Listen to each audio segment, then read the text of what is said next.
قبل ما يخط الإنسان أول خطواته على الأرض، وقبل ما يتكتب أول حرف في التاريخ، وقبل ما تبقى الأرض مستقر وهدف للتعمير، كان في إرادة إلهية خارج الحدود، بتنظر وبتخلق المكان والزمان، وبتهيئ الكون لحكاية طويلة جدا، أطول من إن عقول البشر تقدر تستوعبها.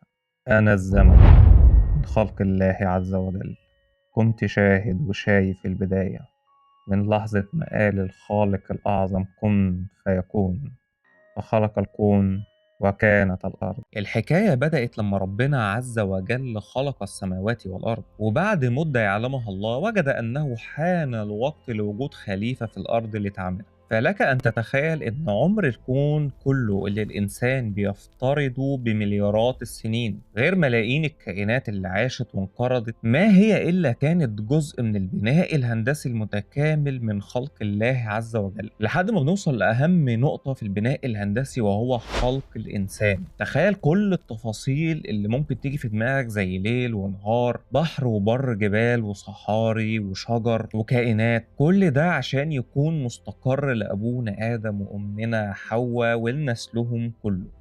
أول صفحة في كتاب الإنسان، كنت شاهد اللحظة اللي اتشكل فيها آدم من طين واتنفخ فيه الروح، وكان أمر الله عز وجل للملائكة أن يسجدوا لآدم فسجدوا إلا إبليس اللعين.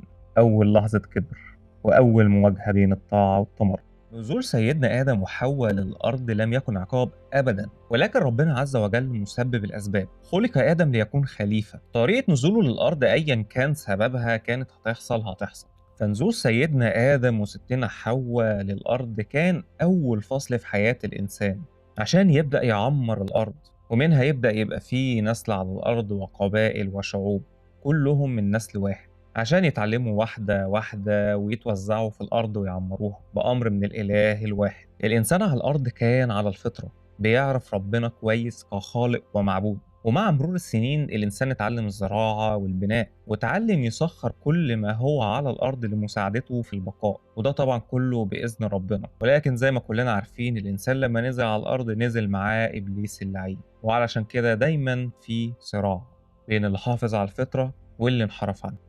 كل اللي شفته وحكيته كان مجرد بداية، لسه هحكي لكم باقي الحكاية، وإزاي الإنسان عاش على الأرض، وعن أول ذنب عمله الإنسان على الأرض وكانت نتيجته إيه، بخط الزمن. ولحد هنا وقف خط الزمن، استنوا باقي الحكاية الحلقة الجديدة.